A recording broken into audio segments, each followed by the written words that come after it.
बांग्लादेश को लेकर इतने दिनों से आ रही खबरों ने खूब जोर पकड़ा हुआ है कि कैसे वहां पर हिंदुओं के प्रति घटनाओं को अंजाम दिया गया, जिसके बाद सबसे ज्यादा बवाल भारत में ही देखा गया, क्योंकि तमाम लोगों ने खूब बयान दिया कि वहां पर हिंदुओं के खिलाफ खूब हिंसाएं हो रही हैं। अब इतने दिनों से जिस आंकड़े का इंतजार था वो सामने आ गया है, यानी बांग्लादेश ने अब इन घटनाओं को लेकर पहली बार हिंसा की बात मानी और बताया है कि शेख हसीना सरकार के तख्ता पलट के बाद 88 मामले दर्ज किए गए हैं।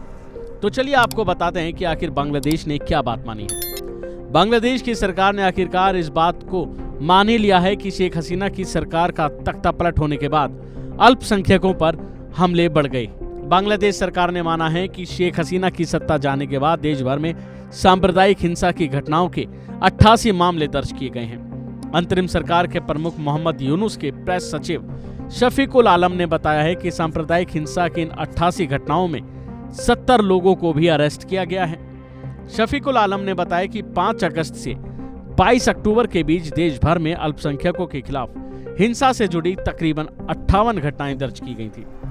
आलम ने बताया, घटनाओं और गिरफ्तारियों की संख्या बढ़ने की संभावना है, क्योंकि कई और भी इलाके में नई घटनाएं सामने आई हैं। उन्होंने कहा कि कुछ मामले ऐसे भी हो सकते हैं जिनमें पीड़ित हसीना की पार्टी आवामी लीग से जुड़े हों, क्योंकि ऐसा उस दौरान देखा गया था कि उन पर भी हमले हो रहे थे जो इनकी पार्टी से जुड़े थे। अब जाकर बांग्लादेश ने यह स्वीकार किया है कि अगस्त में तत्कालीन प्रधानमंत्री शेख हसीना को पद से हटाए जाने के बाद मुख्य रूप से सांप्रदायिक हिंसा की घटनाएं हुई।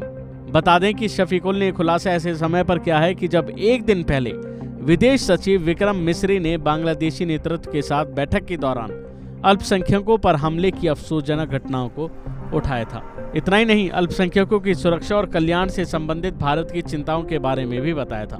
तो वहीं सरकार अब तक इस बात पर जोर देती रही कि कुछ घटनाओं को छोड़कर हिंदुओं पर उनकी आस्था के कारण हमला नहीं किया गया, लेकिन जो तमाम वीडियो आए उसमें ये साबित करना बेहद मुश्किल है, क्योंकि जो घटनाएं हुई उसमें सारे देश ने देखा कि कैसे वहां पर हिंसा हो रही है। जाहिर है कि बांग्लादेश की 17 करोड़ की जनसंख्या में हिंदू करीब 8% हैं।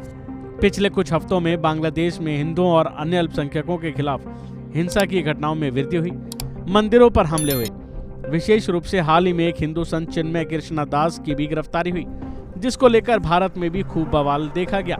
शेख हसीना के नेतृत्व वाली आवामी लीग सरकार को 5 अगस्त को अपदस्थ किए जाने के बाद से बांग्लादेश के 50 से ज्यादा जिलों में हिंदुओं पर 200 से ज्यादा हमले होने के आरोप हैं। बहरहाल देखना होगा अब इस मामले में आगे और क्या अपडेट सामने आती है।